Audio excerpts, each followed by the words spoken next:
Ma'am जी। वो एक point है बाबा का कि खास ब्रह्मा भोजन की ही मान्यता क्यों है, शिव भोजन की क्यों नहीं। उसमें लिखा है ब्रह्मा भोजन के लिए देवताएं भी तरसते हैं, ऐसा क्यों बोला। ब्रह्मा और सरस्वती देवताएं हैं या नहीं हैं, और ब्रह्मा भोजन प्रैक्टिकल में कहाँ बनता है, एडवांस में बनता है, क्योंकि एडवांस वाले बाप को पहचानते हैं तो उसी की याद में रहते हैं, तो ब्रह्मा भोजन हुआ ना।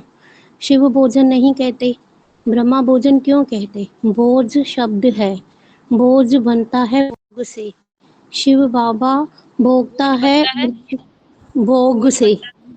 अच्छा, हाँ, हाँ, शिव बाबा भोगता है, शिव अभोक्ता है, तो जो भोगता है उसका भोग लगाया, उसका कैसे भोग लगाया जाएगा। इसीलिए प्रजापिता ब्रह्मा ये भोगी है, शिव भोगी नहीं है, इसीलिए शिव भोजन नहीं कहा जाता, ब्रह्मा भोजन कहा जाता है। अब वह चाहे ब्रह्मा का भोग हो, चाहे प्रजापिता ब्रह्मा का भोग हो, राम की आत्मा भोगी है, कृष्ण की आत्मा भोगी है।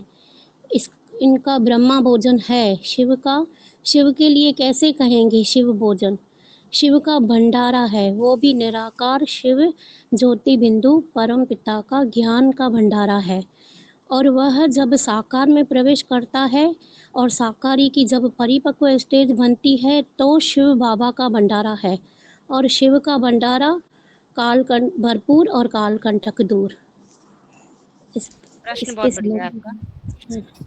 देखिए, ये प्रश्न को अगर आप पूरे पॉइंट को ध्यान से देखेंगे तो 3 बातें मुख्य हैं। पहली बात है कि जो एडवांस में है, एडवांस मतलब आगे, जो पिछले स्टेप से, पिछले ज्ञान के पायदान से आगे हैं, जितना पिछला समझ लिया गया उससे आगे हैं।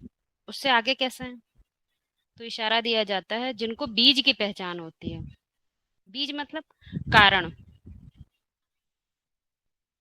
जैसे एग्जाम्पल देते हैं, महावाक्य में इशारा दिया जाता है, कविताएं और श्लोक बच्चे रटते हैं पहले, जब रिसर्च में आ जाते हैं तो क्या होता है, अब वो रटेंगे नहीं, क्योंकि उनको मूल तंत्र मालूम चल जाता है, जिसको हम कॉन्सेप्ट कहते हैं। तो पहले तो क्या थी, कविताएं, और उसको रट रहे थे। ऐसे ही पहले महावाक्य वाक्य थे, क्योंकि उसको रट रहे थे। अब क्या हो गया, वो बदलाव का कारण बन गए। महा मतलब बदलाव, बदलाव का कारण बन गए, कारण पकड़ने लगे हर चीज का। तो क्या हो गया, वो उसको बोलेंगे एडवांस नॉलेज। जितना पिछला जाना है उससे आगे का स्टेप हो गया। जो एडवांस में होता है उसको उस वहां क्या बनता है, ब्रह्मा भोजन। पहले वाले में ब्रह्मा भोजन नहीं, क्योंकि पहली वाली स्थिति में क्या है, वो स्थूल ब्रह्मा भोजन है। और जब उससे सूक्ष्म हो गए तो ब्रह्मा भोजन कैसा होगा, सूक्ष्म हो गया।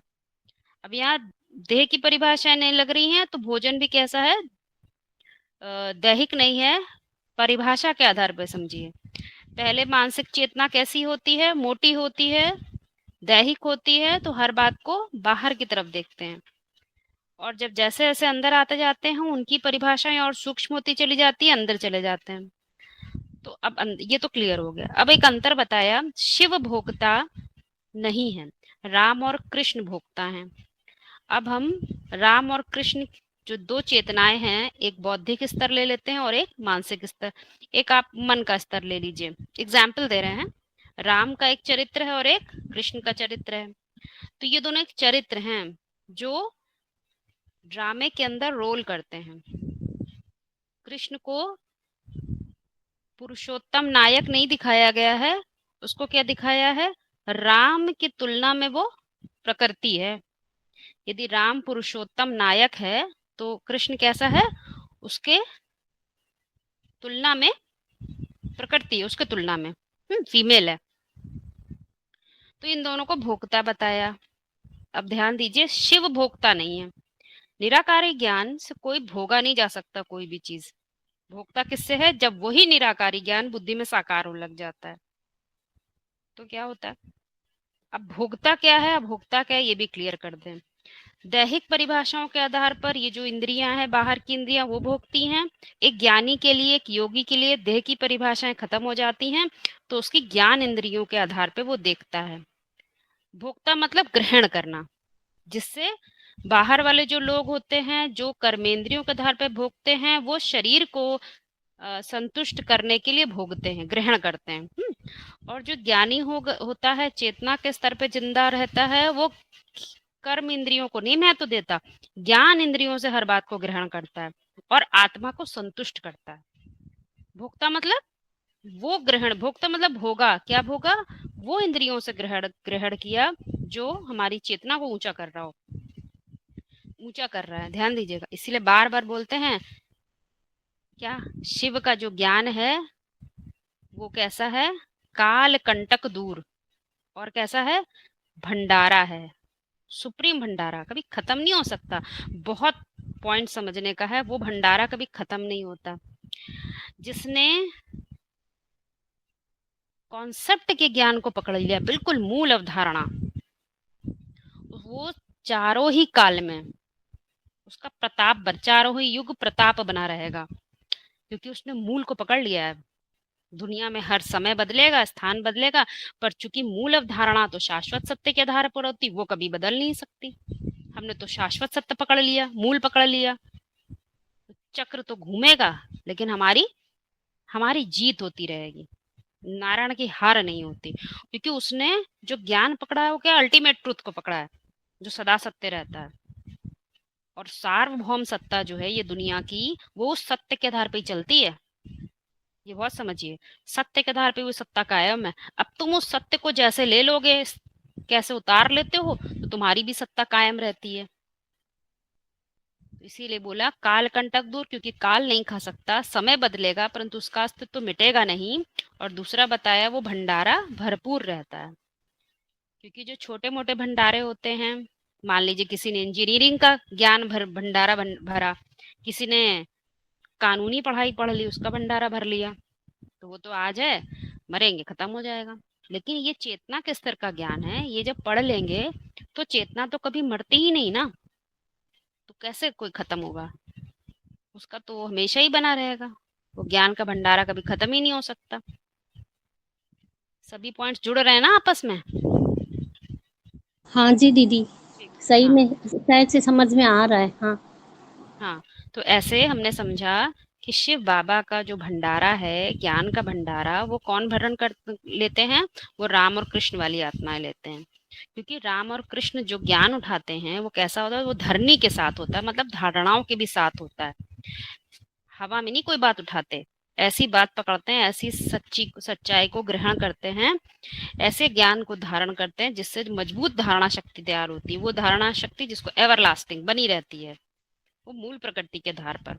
ऐसे नहीं कि आज रहेगी तो कल बदल जाएगी, ऐसा ऐसी वाली नहीं होती है। तो क्या होता है, उनका अस्तित्व खुद का भी बना रहता है और उनके आसपास जितने होते हैं वो भी ऊंची चेतना वाले होंगे। तो बहुत फर्क पड़ता है इन चीजों से। और काल कंटक मतलब काल का चक्र घूमता है परंतु उसका अस्तित्व समाप्त ही नहीं हो सकता। बहुत समझने वाला पॉइंट है ये। किसी को भी ना समझ में आए तो प्रश्न पूछें। चारों युग में प्रताप तुम्हारा, जैसे पहले तो समझ में नहीं आया था, अभी तो समझ में आ रहा है। लेकिन ये प्रताप जो चारों युगों में, उसका कायम कैसे रहता है? चारों युग में प्रताप ऐसे रहता है, समय बदलता है तो क्या चीज बदलती है? जो चेतना होती है उसकी स्थिति थोड़ी थोड़ी नीचे आती है।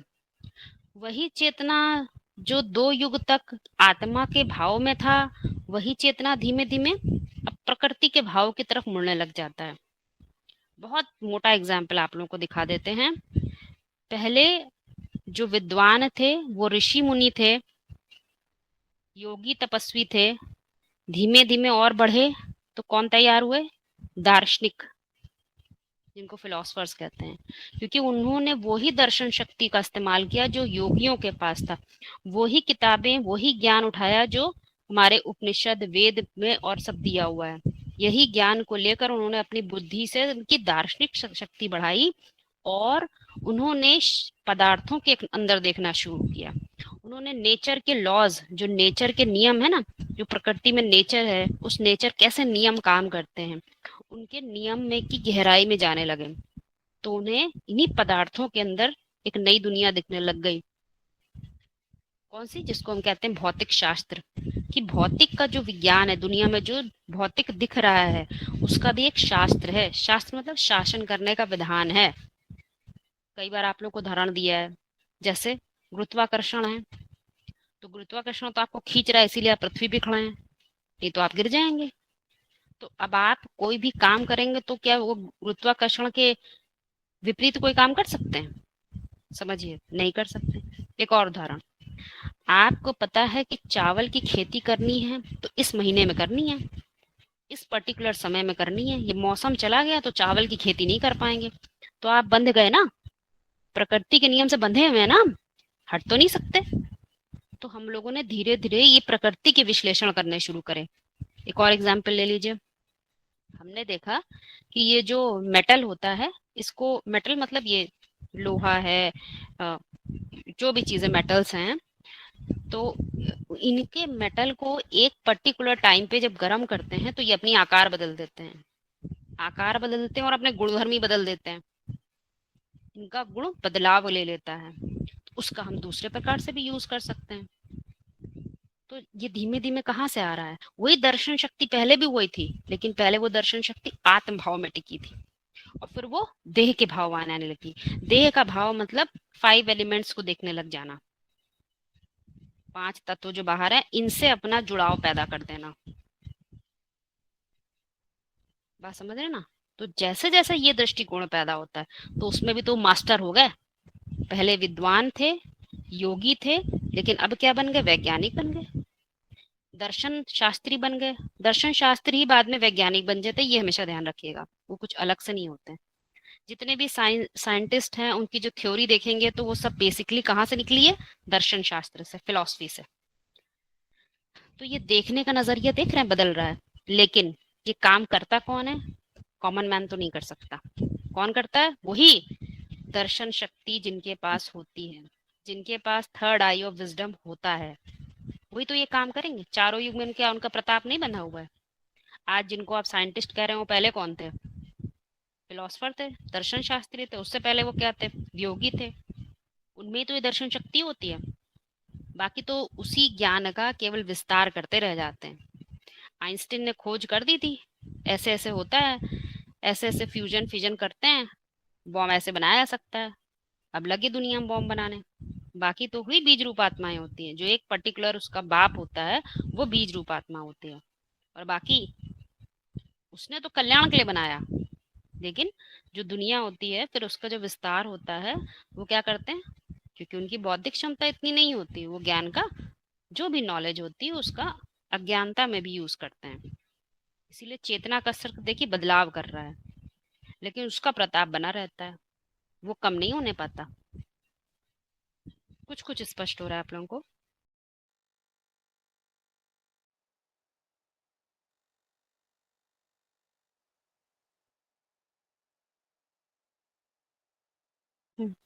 प्रश्न है, भक्ति मार्ग का अंश भी रह गया तो शरीर छोड़ना पड़ेगा। तो आध्यात्म में भक्ति मार्ग क्या है? एक होती है व्यभिचारी भक्ति और एक होती है अव्यभिचारी भक्ति। व्यभिचारी भक्ति और अव्यभिचारी भक्ति। व्यभिचारी मतलब जो हमारा समझा हुआ ज्ञान है, उसमें अभी कुछ ना कुछ मिक्सचैरिटी है। जब ज्ञान में कुछ मिक्सचैरिटी होती है तो क्या होता है? बुद्धि अभी भी भागती है, अभी भी वो सेट नहीं हो पाती है बुद्धि को कहीं ना कहीं, क्योंकि मन जो है, मन को कोई नहीं पकड़ सकता, मन को कोई नाथ नहीं सकता। उसको नाथ सकता है तो कौन? तो उसकी यादगार में दिखाया है शंकर। शंकर ही बैल पे सवारी कर सकता है, और कोई नहीं बैल पे सवारी कर सकता है, क्योंकि मन तो अपनी चला ही लेता है मौका लगाकर। तो उसका अंश रह जाएगा तो शरीर छोड़ना पड़ेगा। जितने भी हमारे, जब हम शरीर की बात करते हैं तो हमेशा याद रखें, जब हमारे 5 तत्वों के शरीर में की बात अभी नहीं हो रही है, वो तो है ही, हमको तो पता है वो शरीर तो है ही, उसी के आधार पर पढ़ाई कर रहे हैं, परंतु अभी तो हम बाहर के शरीर को छोड़कर 2 शरीर पे मुख्य ध्यान दे रहे हैं। एक है सूक्ष्म शरीर और एक है कारण। सूक्ष्म शरीर कहाँ दिखाया गया है? सूक्ष्म वतन में। और सूक्ष्म वतन में किसको दिखाया जाता है? तो शंकर को दिखाया जाता है, शंकरपुरी कहते हैं। तो शंकर कौन है? तो बता दिया, मुकर्रर रथ है। तो मुकर्रर रथ, जब तक मुकर्रर रथ मुकर्रर का पता नहीं है तो क्या होता है? जो भी ज्ञान है, जो भी नॉलेज हमें मिल रही है, वो कहीं ना कहीं अभी हमारे विस्तार रूप में होती है। तो विस्तार रूप में होती है, तो जिस भान में हम पहले जिंदा थे, अभी अपने को ही देख लें, क्या वही भान अब रह गया कि बदल गया है? बदलाव हो गया, चेतना में बदलाव हो रहा है। ऊपर उठेगा, पिछली वाली जो जैसे वो होता है ना सांप, वो अपनी पिछली केचुली उतार देता है, आगे बढ़ जाता है। इसका एग्जाम्पल भी मुरलियों में दिया जाता है। फिर आगे बढ़ गया, फिर वो पुराना लगा, फिर उसको उतार दिया, तो देभान छोड़ता चला जा रहा है। हमेशा ध्यान रखिए, मुरलियों के कोई भी पॉइंट 2 तरह से लगते हैं। जो जिस स्टेट ऑफ माइंड में होता है वो बात को उसी सोचता है। यदि कोई इस बात को देह के आधार पे सोच रहा है, देह छोड़ना पड़ेगा, तो उसकी बात मजबूरी लगने लगेगी। और आध्यात्मिक की कोई भी मजबूरी नहीं होती है, सिर्फ समझ की बात होती है। बात समझ में आ रही ना आप लोग? वहां देखेंगे तो लगेगा छोड़ना पड़ेगा, मजबूरी हो जाएगी, भक्ति नहीं छूटेगी, भक्ति छोड़ने में लग जाएंगे। यहाँ तो मुख्य बात है ही ज्ञान की। तुम ज्ञान को समझ लोगे, पुराना देभान छूटता चला जाएगा। तो देभान छोड़ने की बात है, पुराना छूटता चला जाएगा। तो भक्ति मार्गांश रह गया उसमें। भक्ति कैसी होती है? एक होती अव्यभिचारी भक्ति और एक होती व्यभिचारी। और जब अव्यभिचारी भक्ति शुरू हो जाती है तो समझो चढ़ना शुरू हो गया। तब वो जो ज्ञान होगा, वो हम परम सत्य को पकड़ रहे होंगे, उसके पीछे चल रहे होंगे, किसी को नहीं याद कर रहे होंगे, द्वैत को नहीं याद कर रहे होंगे। किसको याद कर रहे होंगे? अद्वैत में। कोई भी ऐसी परिभाषा नहीं होगी 2-2 पे लगे, मैं फीमेल भी हूँ और मैं आत्मा भी हूँ, तो द्वैतवाद है ये। तो मैं माँ भी हूँ और मैं आत्मा भी हूँ, 2-2 वाक, कुछ ये है, कुछ वे, द्वैतवाद। तो फिर चढ़ना नहीं हो सकता। तो भक्ति मार्ग जिंदा है, तो या तो ऐसे छोड़ दो, असमरो, ये तो तस मरना पड़ेगा। ये तो सीधी बात है। एक मिनट, फिर एक और जैसा प्रश्न, हाँ एक बोले। मिनट, जैसा सांप होता है ना, वो क्या करता है, कैचुअल त्यागने के पहले अंधा हो जाता है थोड़ी देर के लिए। जब वो कैचुअल त्यागता है ना, तो इतना एक्टिव हो जाता है कि और भी और एक्टिव होता है। तो ये कैसे? हाँ, तो एक्टिव तो हो गया ना, आपने तो खुद ही प्रश्न में उत्तर बता दिया। पिछला वाला देवान छूटेगा तो आप और सूक्ष्म नहीं होते जाएंगे, और सूक्ष्म होते चले, और सूक्ष्म होते चले जाएंगे।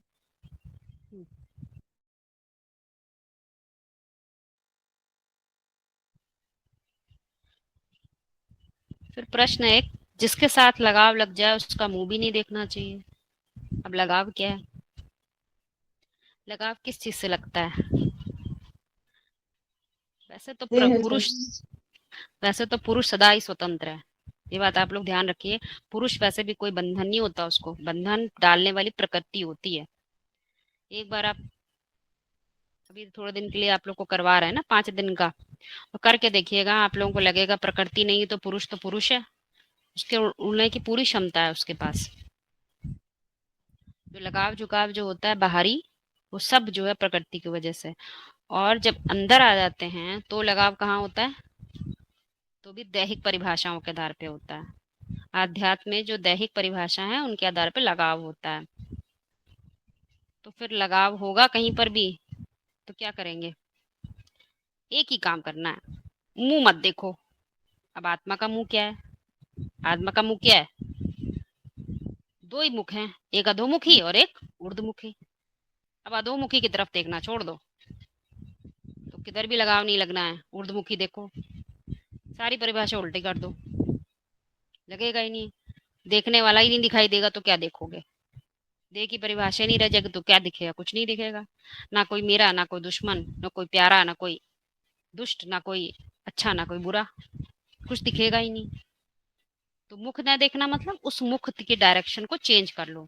जो अधोमुखी मन है, मन ही देखता है, अधोमुखी मन से मत देखो उसको। कैसे देखो? ऊर्ध्वमुखी मन से। कहने का स्पष्ट हो रहा? बाहर तो ये है कि उसको दिशा बदलना है ना। बिल्कुल। हाँ उसकी तरफ मुंह नहीं देखना। मुंह क्या है? आत्मा का मुंह क्या है? मुख मन ही है। मन से ही संकल्प पैदा हो, संकल्पों से ही सृष्टि। मन ही उधर, कहते नहीं हमने तो दुनिया छोड़ दी, मन ही नहीं लगाते वहां पर। अब तो मन उधर लगता है, तो मन ही तो मुड़ जाता है।